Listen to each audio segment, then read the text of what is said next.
فكانت حليمة امرأة فقيرة من بني سعد، فلما جاء معها النسوة رغب نساء قريش في الغنيات فأعطينا أولادهن للغنيات، ولم يرغب نساء بني سعد في اليتامى. كان النبي صلى الله عليه وسلم إذا كان يتيما فقد مات أبوه وهو حمل، فرضيت حليمة، فلما رأت وجهه أحبته حبا شديدا فأخذته، وكانت على أتان هزيلة، فنشطت الأتان لما ركبها النبي صلى الله عليه وسلم وأسرعت، فسبقت جميع رفقتها، وشاهدت بركة عظيمة في بيتها، فكانت لها شياه قليلة فدرت ألبانها ونمى عددها وكثر الخير في بيتها، ورأت أطوار النبي صلى الله عليه وسلم متسارعة، فإنه لم يكن ينظر إلى شيء مما يستحيا منه في صغره، ولم يكن ينطق بالعوراء ولا يسب أحدا في صغره، وقد مشى على قدميه وهو في صغره في الوقت الذي لا يحبو فيه الصبيان عادة. وأيضا شاهدت من جمال خلقته وحسن صورته الشيء الكثير. ونحن الآن في ذكرنا لشمائله إنما نذكر الشمائل بعد نبوته، أي نصف جسمه بعد نبوته، فقد كان ربعة إلى الطول، فلا هو الطويل البائن لأن ذلك ممقوت في الناس، ولا هو القصير الذي تزدريه الأعين، ومع ذلك إذا ساير شخصا طاله. ولونه كان أبيض مشربا بحمرة، وكان شعره وسطا لا هو بالجعد القطط ولا بالسبط، وكان شديد سواد الشعر، وعيناه كانتا متسعتين وبياضهما شديد وسوادهما شديد، وهذا الذي يسمى بالحور والدعج.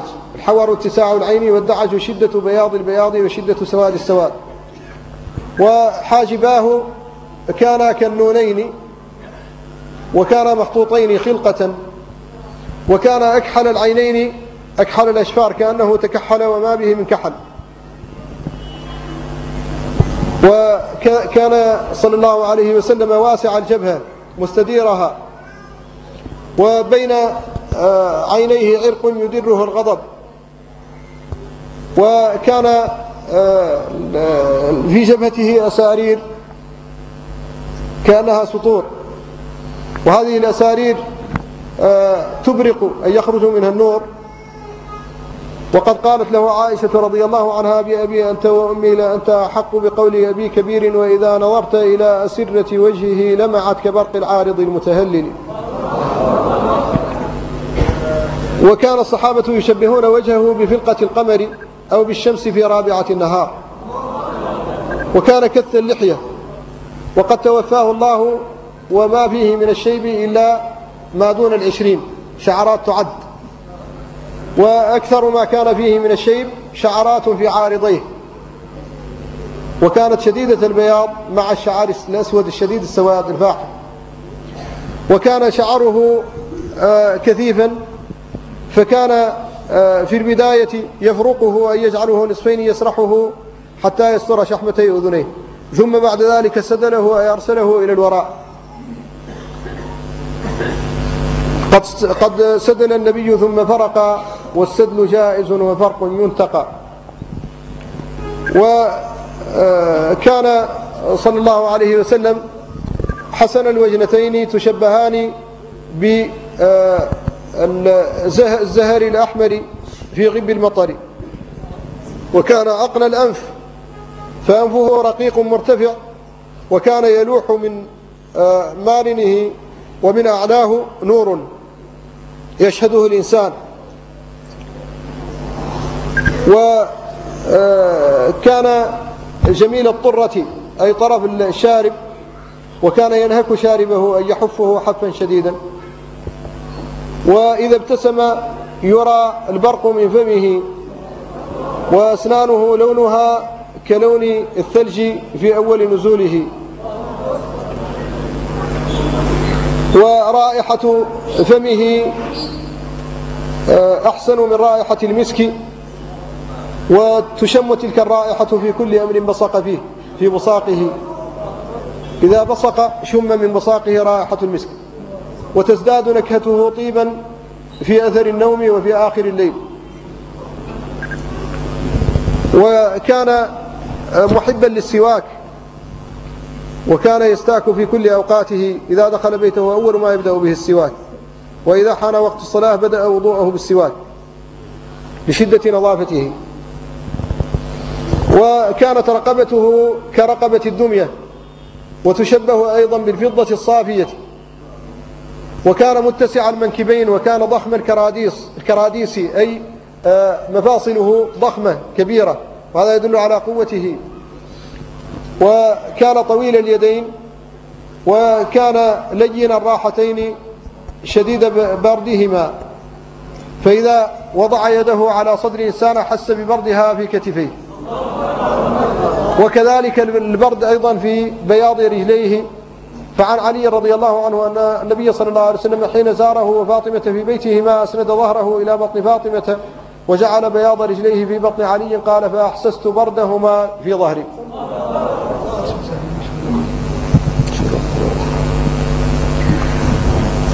وكانت أصابعه تشبه بالزبد للينها، وبجونة العطار لحسن رائحتها. وصدره متسع الرحب، وفيه مسربة من الشعر رقيقة دقيقة، وبين كتفيه خاتم النبوة، وهو مثل بيضة الحمامة، لونه مائل إلى الغبرة أو الحمرة، وعليه شعرات. وكان بطنه بادنا أي على قدر صدره، وكان مضمرا أي يتكسر ويتثنى كأنه طي القراطيس أي طي الورق لشدة لينه. وكان في ساقيه حموشة أي لم يكن ضخم الساقين جدا. وقدماه كانتا تشبهان بقدمي إبراهيم عليه السلام، وقدما إبراهيم أثرهما إلى الآن في مقام إبراهيم عند الكعبة، وهو موطئ إبراهيم الذي يقول فيه أبو طالب: وموطئ إبراهيم في الصخر رطبة على قدميه حافيا غير ناعل. وكانت قامته معتدلة فليس فيه أي عوج ولا ميل، وكان قويا إذا مشى كأنما يتصبب من صعد، كأنما ينزل من جبل. وإذا التفت جميعا، ولم يكن يستغرق في الضحك، وإنما كان ضحكه التبسم. وكان صلى الله عليه وسلم في عمله كله يتناول الأشياء بيمينه، وكان يعجبه التيمن في شأنه كله. من غريب ما يتعلق بقامته بأبيه وأمه صلى الله عليه وسلم أنه ما أهدي إليه ثوب إلا لبسه فجاء على قدره. جميع الملابس لا تكون أطول منه أبدا، فما غير ثوبا أهدي إليه قط.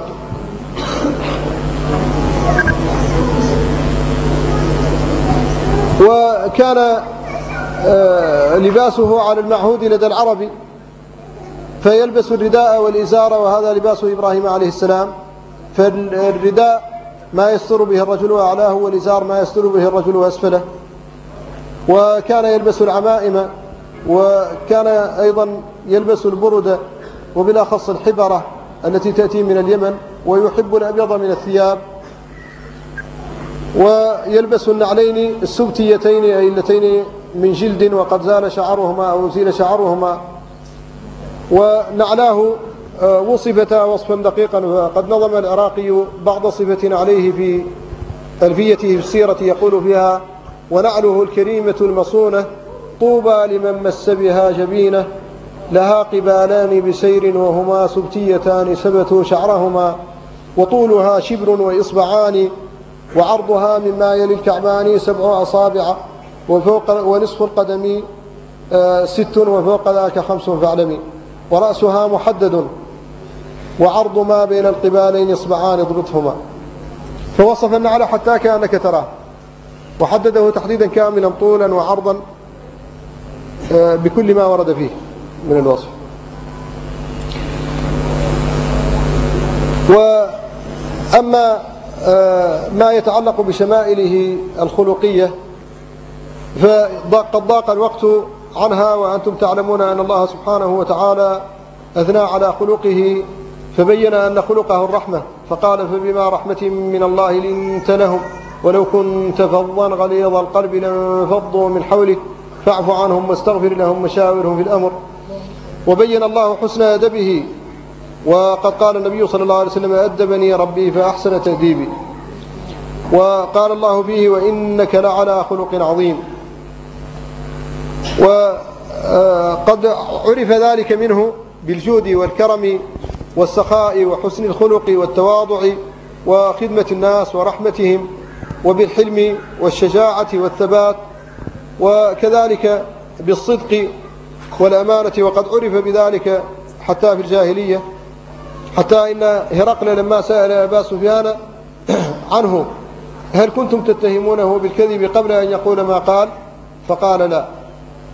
فقال له هرقل قد علمت أنه لم يكن ليترك الكذب على الناس فيكذب على الله، لا يمكن أن يترك الكذب على الناس ويكذب على الله. فلا أستطيع تتبع هذه الصفات، وقد سمعتموها في أكثر من درس أو سمعتم بعضها، وبالإمكان مراجعتها. وأنا أنصح دائما الشباب بقراءة كتب الشمائل والسير وإقامة الدروس منها.